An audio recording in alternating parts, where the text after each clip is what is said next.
السلام علیکم ناظرین، میں ہوں آپ کا ہوسٹ سمیع بیگ اور آپ دیکھ رہے ہیں FM4 کے ٹی وی کا پروگرام ناز برداریاں، جو کہ پاکستان کا سب سے معتبر حالات حاضرہ کا پروگرام ہے۔ میرے ساتھ اسٹوڈیو میں موجود ہے ہمارے ملک کے ممتاز انشر سینئر کالم نگار تجزیہ کار ادریس ناز صاحب، تو ان سے بات کرتے ہیں۔ السلام علیکم سر۔ وعلیکم السلام۔ کیسے ہیں آپ؟ سر، وفاقی وزیر اطلاعات مرتضیٰ سولنگی کا کہنا ہے کہ نگران حکومت کا کوئی پسندیدہ گھوڑا نہیں ہے۔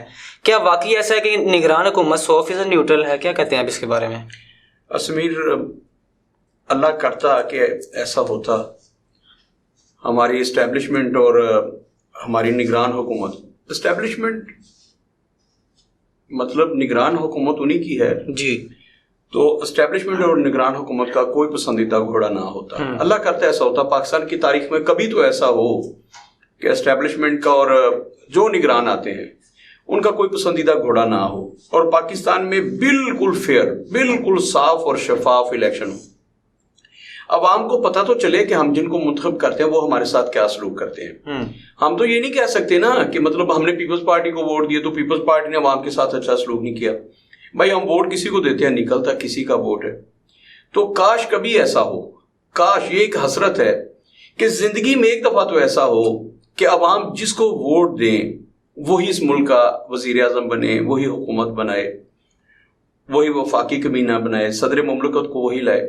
کاش ایسا ہو۔ باہر کیا، مرتضیٰ سولنگی صاحب نے کل اور بھی بہت ساری باتیں کی ہیں جن پہ گفتگو کی جا سکتی ہے، لیکن اس میں سے ایک سوال آپ نے چنا کہ انہوں نے کہا جی کہ ہمارا کوئی بھی پسندیدہ گھوڑا نہیں ہے، ہم کسی گھوڑے کو ہم ریس میں نہیں لے کے آ رہے کہ اسے جتوانا ہے۔ ہمارے لیے ساری پارٹیاں ہیں کہ، لیکن تھوڑا سا ذرا ہم غور کر لیتے ہیں۔ 9 مئی کے واقعہ جب ہوئے، میں نے کہا تھا کہ عمران خان کی زندگی کی سب سے بڑی غلطی 9 مئی کے واقعات ہیں۔ جی، ایسے عمران خان صاحب نے لوگوں کو اس حد تک مطلب اپنے ارد گرد اکٹھے کر لیا تھا کہ اگر مجھے کچھ چھوتا ہے تو مطلب پتہ نہیں کیا ہو جانا ہے۔ نتیجہ یہ نکلا کہ 9 مئی کے واقعات ہوتے ہیں، عمران خان صاحب کی جب گرفتاری ہوتی ہے تو لوگ حملہ کر دیتے ہیں، اور جہاں جہاں قیادت نے کہا تھا اس کے لیے انہوں نے ذہن سازی کی تھی، اس میں تو کوئی دوسری رائے نہیں ہے، وہاں حملے ہوئے، اور اس کے ٹرائل جو ہیں اب کورٹ مارشل میں جا رہے ہیں۔ مارشل کورٹ میں اب عمران خان صاحب کے کیسز جائیں گے۔ 14 کیسز میں عمران خان صاحب جو ہے وہ ملوث کیے گئے تھے، ان میں سے 10 کیسز جو ہیں ان کا چلان جو ہے وہ عدالت میں پیش کر دیا گیا ہے۔ 10 کیسز کا 10 کیسز میں عمران خان صاحب کو باقاعدہ اب ملزم سے ہٹ کے مجرم کہیے، انہیں مجرم ڈکلیئر کر دیا گیا کہ ان 10 کیسز میں عمران خان صاحب جو پوری طرح ملوث پائے گئے ہیں۔ وہ جو کیس ہیں وہ کورٹ مارشل ان کا ہوگا، یعنی کہ فوجی عدالتوں میں وہ کیس چلیں گے، اور وہاں سے 14 سال قید یا سزائے موت بھی ہو سکتی ہے۔ اور اگلی بات جو ہے اس سے زیادہ جو خطرناک بات آپ کو بتانے جا رہا ہوں، سائفر میں عمران خان صاحب، اس میں تو ان کی گرفتاری موجود ہے اور ضمانت بھی ان کی منسوخ ہو چکی ہے، شاہ محمود قریشی اور ان کی اسد عمر کی اس میں ضمانت ہو چکی ہے۔ اسی مہینے کے آخر تک، مطلب آخر کیا، آخر تو ہو گیا ہے جی، اسی مہینے کے آخر میں، بلکہ شاید اگلے 2-4-5 دن میں، لیکن بہت لیٹ کیا تو اگلے یعنی کہ اکتوبر کے پہلے عشرے میں عمران خان صاحب پر فرد جرم عائد کر دی جائے گی۔ وہ سائفر والا جو کیس ہے، فرد جرم عائد کی جائے گی عمران خان صاحب کے خلاف، اور پھر جب فرد جرم عائد ہوگی تو جو قانون بنایا گیا ہے، جو خصوصی عدالت قائم کی گئی ہے جو اس مقدمے کو سن رہی ہے، ابو الحسنات صاحب کی عدالت، اس میں 1 مہینے میں یعنی کہ 30 دن میں پھر فیصلہ دینا ہے۔ یعنی کہ اس میں یہ عدالت، اس کے قانون میں لکھا ہوا ہے کہ 30 دن میں پھر آپ فیصلہ کریں گے۔ تو اس کا مطلب یہ ہے کہ عمران خان صاحب کو اکتوبر کے آخر میں یا نومبر کے مڈ تک اس میں سزا ہو سکتی ہے۔